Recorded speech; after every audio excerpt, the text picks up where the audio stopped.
If you've been following my videos on my channel, thank you for your support. I do a lot of talking about my bass tackle classic Excel. I really love to fish, but I also like to talk about my cochlear implant journey. If you've been following along with me, you know I went from one hearing aid in the right ear to bilateral cochlear implants last summer.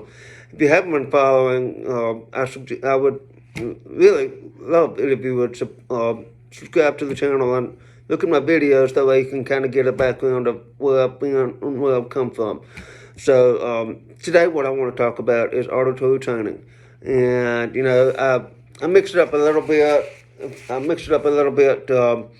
For example, if I do auditory training with my left ear only, it's a little bit different from the way I would do it with my right ear only.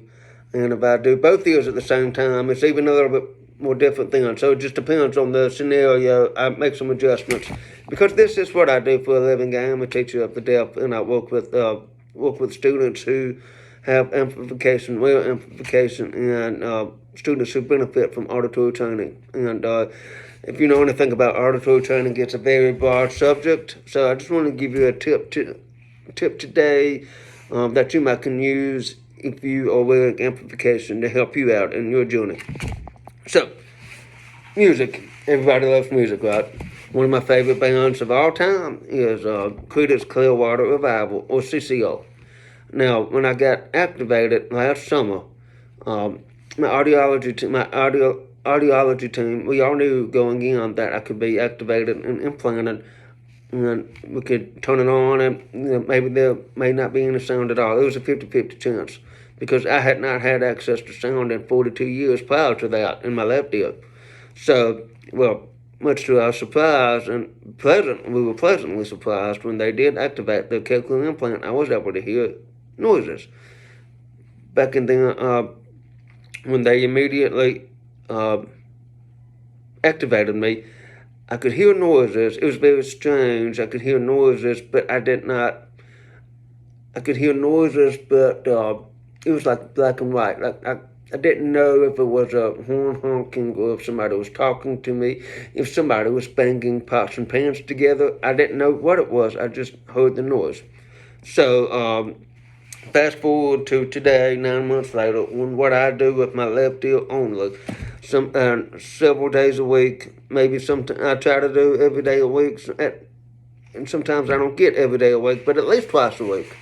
I'll listen to Creedence Clearwater Revival with my left ear only. I'll take my right ear off, and what that does is it forces my brain to listen to, process, and interpret the auditory input that I'm getting from my left side. So I listen to CCR, and back before, when I was growing up, I used to love listening to them, but I couldn't understand a word of what was being said on the radio or on the phone or whatever, or the CD player. And so I would buy the CDs, I would read the lyrics, memorize the lyrics, and then match up the written word with the verbal word. So if I had the CD player going, I would literally follow along on the lyrics page. So that was my background, prior knowledge as far as CCR lyrics and the rhythms. So when I first got activated, didn't really do any good. I would listen to the music, but I couldn't tell you when a word was spoken, word was sung, or I couldn't tell you when a drum came in, or a acoustic guitar came in, or any other instrument came in. And then slowly over time, I was able to go from hearing noise but not knowing what it was to looking at the paper or looking on the computer screen. I could read the lyrics. I could match up the words with the words in my ear. So I was able to read the word. I could hear the word. I could understand the word. But that was only because I had visual support. So I was reading it on the computer screen while I was listening to it. And then it got to the point to where I could, at times, I could tell what instruments were playing. So I could tell when a guitar came in versus drums. I could tell when any other I could tell. I can't tell. I couldn't tell you what the instrument was, but I could tell you that it was a different instrument, if that makes sense. And up to now, to this point, I can listen to these songs. I can put the computer screen away. I don't have to look at the paper. Like, for example, the Greatest Hits Volumes 1 and 2, I think they have 20 songs each. I can listen to it without any visual support and tell you what song is playing just based on the rhythm and the pattern. Music is really great for auditory training because it's predictable. It's more predictable. The patterns are easier to replicate.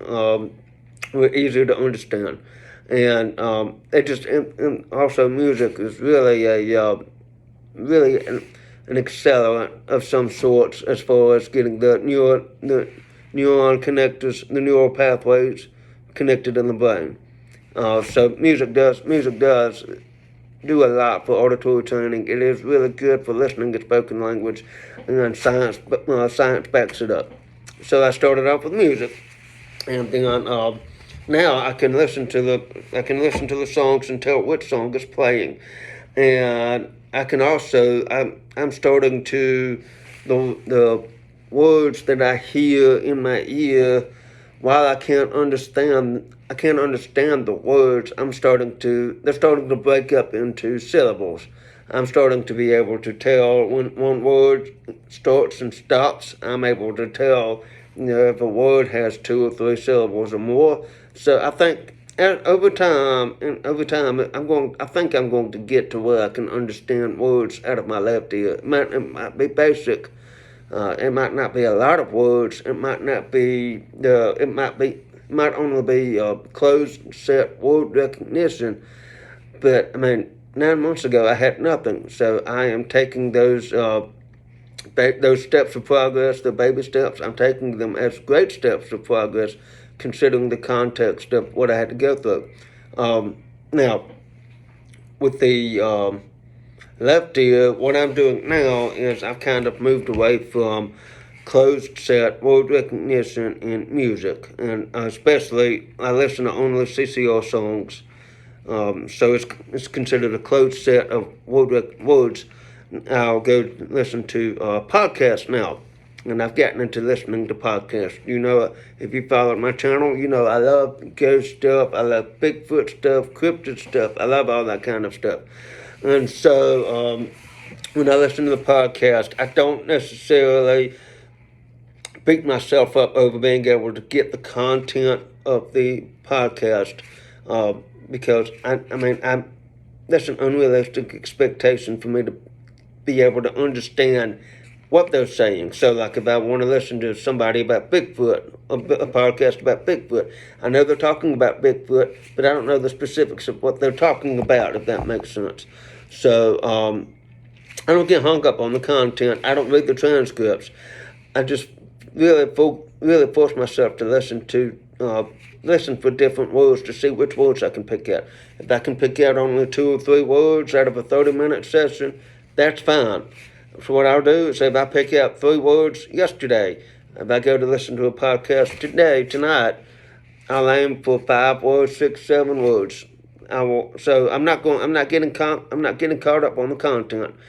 I'm trying to detect the words and understand the words that I'm hearing. If I can get them here and there, that's great. If I can keep getting more and more words here and there, that's progress.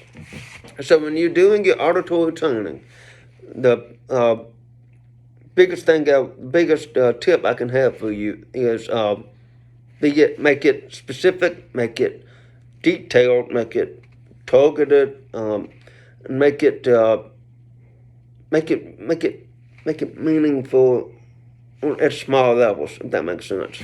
If you can't catch the content, if you can't understand what they're saying in the entire podcast, that's fine. If you're picking up more and more words here and there, that's where the progress is. The biggest progress, the biggest steps are made in the smallest amounts of progress, if that makes any sense. I hope this has helped. I enjoy talking about this stuff. If you want to see more stuff like this, feel free to subscribe to my channel, share my channel out with others, I love speaking about my experience with hearing loss and my transition from wearing one hearing aid and only hearing out of one ear to hearing out of both ears. So I hope you've enjoyed it.